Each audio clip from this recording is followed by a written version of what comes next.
Hey, this is John from Two Old Birds. Today we're removing the jack off a 93 wide body to rebuild the seals. When I turn the camera around, you'll be able to see how bad it's leaking, and we'll kind of go through that process to get this jack rebuilt.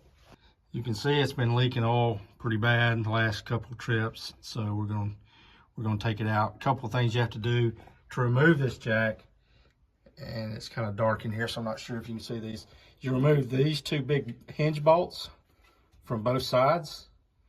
It's a 1 5/16. This side we'll be able to get to with a ratchet. The one that's on the rear side of the bus, we're going to have to just manually do it with a wrench. It did take a lot of pressure. You need a good pry bar. Some people do this by removing the tire, but so far we were able to break it loose without removing the tire. Then you've got a ground wire right here that we're going to disconnect. There's an electrical connection on the other side we're going to disconnect, and the hydraulic line. Do recommend that you have some plugs to put in your hydraulic lines. It's not under pressure, but it will drip. So we're going to do that. As far as the springs go, I'm on the inside of the bus right now. This spring is attached to the top of the hydraulic jack itself, so it stays on there for right now. The spring that's on the outside, and when we get it, you'll see there's an eye bolt. You'll loosen that eye bolt to relax the spring, then you take it off. You do take it off before you take the jack completely off the bus. This one stays on till you get it on the workbench, and then the reverse, when you go to put it back together, this one has to go on first before you try to put it back together. And we'll do that. We're going to remove it. We'll get the process of rebuilding this jack rebuilt and no leaks. Thanks. This is Johnny and I taking the spring off. I'm holding it with a piece of rebar. He's got a 9/16 ratcheting wrench at the top of this thing. We got to drop it down a couple inches, then we're going to put a long socket on top of it, drop it. This is really the first thing you need to do, is drop this spring, which then drops the foot and gives you space to work in there so that you can get to those two big screws. Okay, once you get this eye bolt out, this spring comes down. You can take it off the foot. The spring on the other side will hold it up tight against this. Just pull down on it a little bit, and it comes loose like that. So now it's out of the way. And then you can take it off the other end of the spring. You take the foot off this spring back here in the back, and then you can actually sit up in this space between the tire and the body. Then you've got to break the hydraulic line at the top loose of it. You need 2 wrenches. You need a 5/8 wrench, and then you have to hold the hydraulic hose with the 1/2 wrench. If not, the whole hose tries to turn, at least until it breaks free. Then you can just take it off with your finger. There's 2 electrical connections that you have to disconnect. This one right here on top that goes to the top part of the jack gets disconnected. Just pull the clip back and slide it out. This one right here goes to this bottom valve, and it's the same thing. You just pull the connector. Just be real careful. This is old 30-year-old plastic. And then there's a ground wire right here, and it's just attached to the side of the body with a pipe clamp. So you just loosen it up.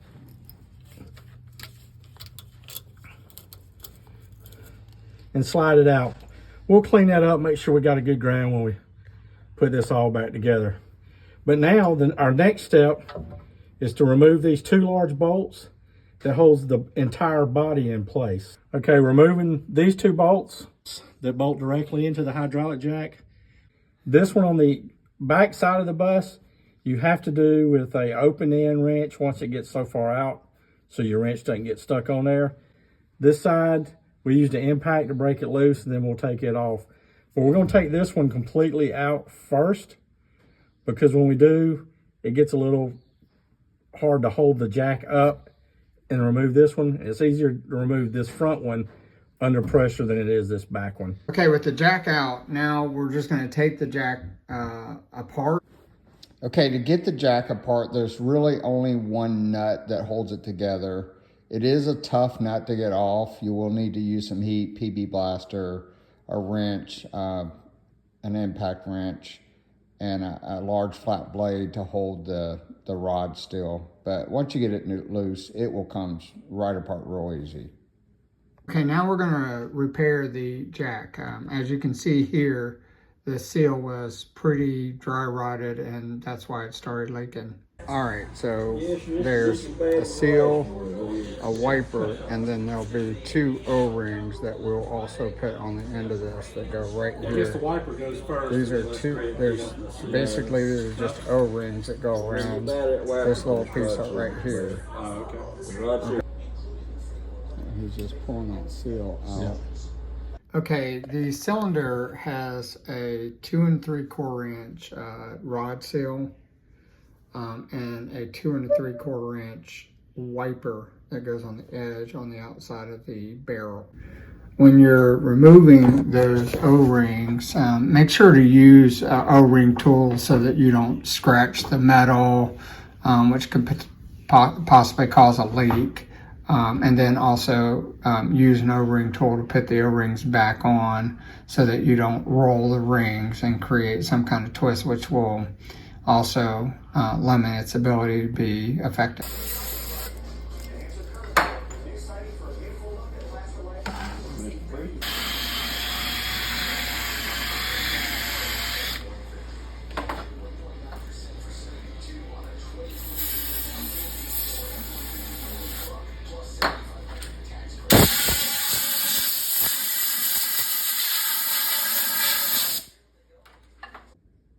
Okay, here he's installing the rod seal, which is a 2 3/4 inch seal inside. There's a groove inside the barrel, and then on the outside edge there's a 2 3/4 inch wiper.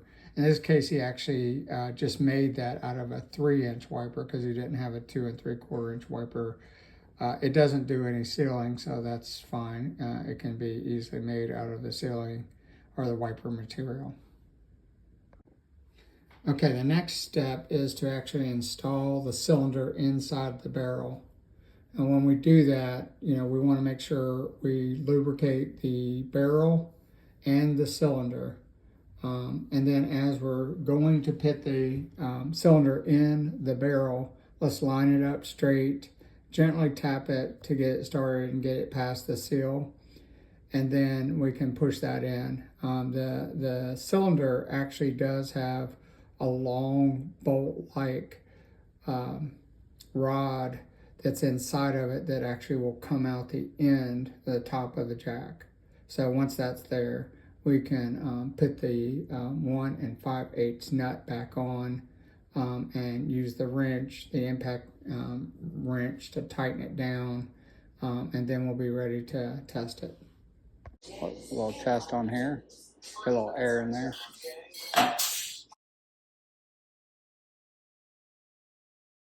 Okay, hey, we're getting ready to start putting the jacks back on the bus. One of the first things we're going to do, the eye bolts that we took the spring off with, we're just going to clean it up real good with a wire brush, get all the rust off of it. All right, here's what we're doing right now. We are actually putting in these bolts. Johnny, point to those 2 bolts for me. It's the big bolts that are on the pivot. We're using a hydraulic jack to lift it up in place because this is very heavy. And then we'll put these bolts in. Yeah, so there's a bolt on the back side, and there's a bolt on the front side. We're just putting them in loosely to hold it in place, and then we'll put the hydraulic hose on the top. We're putting the hydraulic hoses back on the top of the jack. And the whole process, this is probably one of the most awkward things that you're having to do, is just because it's up here on top, you don't have a lot of room to work with. And you got to get them started just right.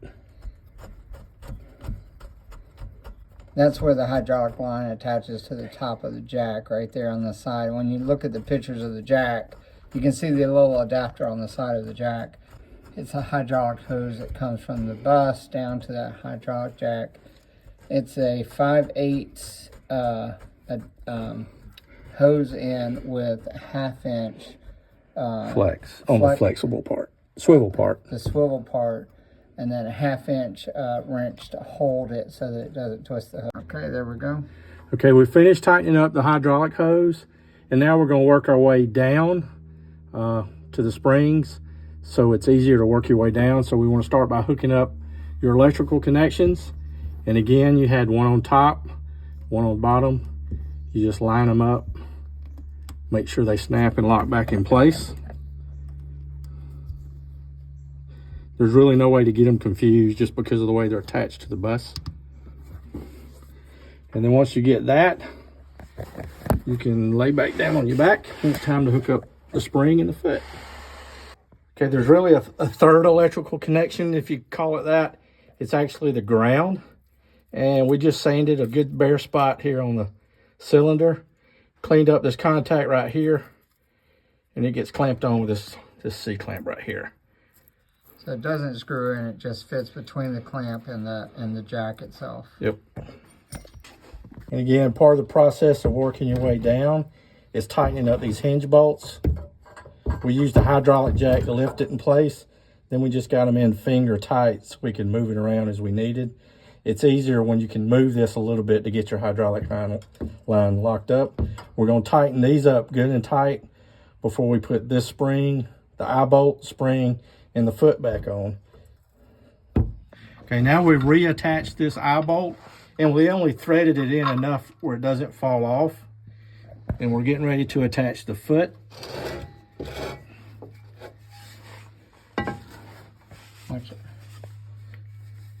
Attach it to this spring first.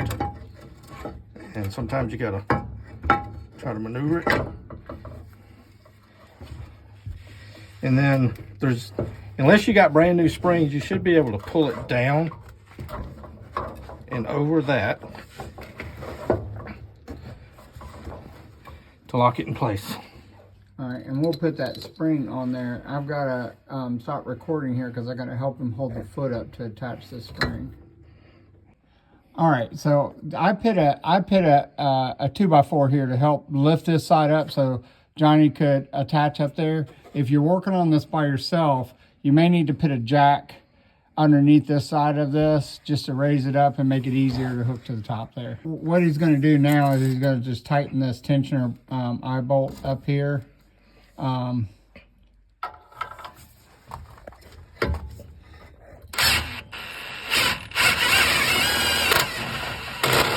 right, you will need a 9/16 deep well socket to kind of get over that bolt, and it'll only go down so far, and then you have to tighten the rest of it by hand. Okay, now that we've got our jacks rebuilt, it's time to top off our pump, cycle the jacks a few times, and just keep the pump topped off.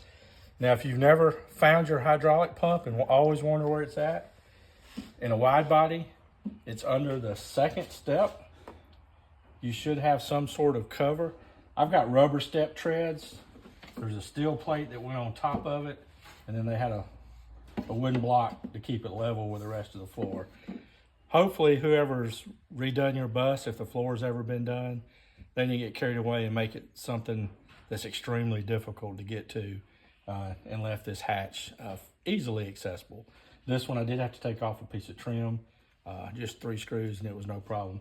So we're going to top it off, run it up and down a few times, and keep a good eye on the fluid levels. And what we're topping it off with today, HWH does not require hydraulic fluid. They actually recommend automatic transmission fluid. They recommend a Dexron 2, which was what was being made at the time. Now they're up to, I believe, Dexron 4, but this transmission fluid is compatible with the Dexron 2, and it actually says so on the jug.